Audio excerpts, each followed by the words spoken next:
মধ্যরাতে হঠাৎ চোখ খুলে গেলে আল্লাহ তাআলার দুইটি নাম পড়ুন, তারপরে ফলাফল দেখবেন আপনি নিজে অবাক হয়ে যাবেন। মধ্যরাত, এই রাতটা হচ্ছে রাতের শেষ অংশে যদি আপনার চোখ খুলে যায় তাহলে মনে করবেন আল্লাহ তাআলা আপনাকে সফলতার দ্বার প্রান্তে পৌঁছে দেওয়ার জন্য আপনার চোখটাকে খুলে দিয়েছেন। কিন্তু দুঃখজনক হলেও সত্য, আমরা অনেকেই রাতের বেলা হঠাৎ করে চোখ খুলে গেলে অথবা ঘুম ভেঙে গেলে কিন্তু আমরা আল্লাহকে স্মরণ করি না। এই সময়টা হচ্ছে সবচেয়ে গুরুত্বপূর্ণ সময়।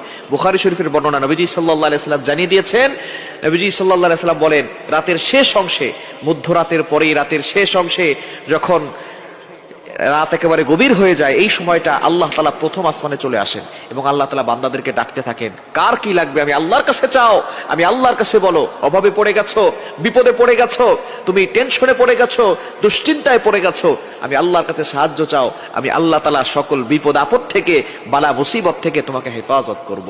সুতরাং আল্লাহ নিজে এসে ওই সময় বান্দাদেরকে ডাকতে থাকেন। মুয়াজ্জিন 5 বার প্রতিদিন মানুষকে ডাকে, হাইয়া আলাস সালাহ, হাইয়া আলাল ফালাহ, কাম টু দ্য সাকসেস, সফলতার দিকে আসো, কল্যাণের দিকে আসো।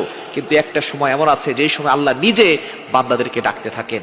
এই সময়টা হচ্ছে মধ্যরাতের পরে রাতের শেষ অংশে। এই সময়গুলোতে, এই সময় যদি আপনার চোখ খুলে যায়, আপনি এই আমলগুলো করতে দেরি করবেন না। আপনার উযু করার দরকার নাই, ওই অবস্থায় আপনি আমলটি করবেন। আল্লাহ তাআলা দুইটি নাম পড়বেন 11 বার করে। কয়বার?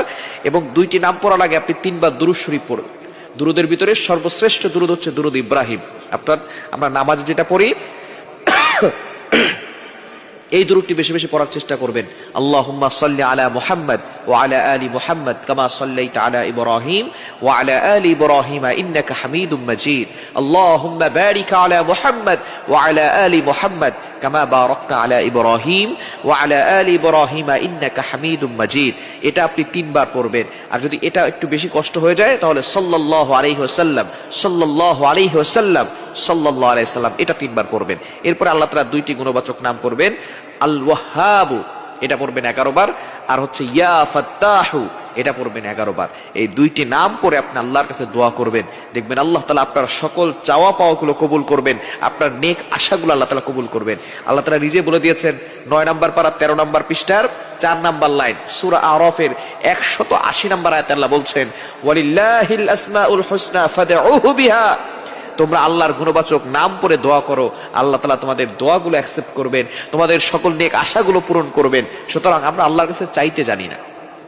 আমরা এই রাতের শেষ অংশে, মধ্যরাতের পরে যদি হঠাৎ করে আপনার চোখ খুলে যায়, আপনি আল্লাহর কাছে দোয়া করবেন, দেখবেন আল্লাহ তাআলা আপনার সকল চাওয়া পাওয়া গুলো কবুল করবেন, বিপদ থেকে আল্লাহ হেফাজত করবেন। আল্লাহ তাআলা যদি কাউকে দেন তাহলে তার আর কোনো টেনশন থাকে না।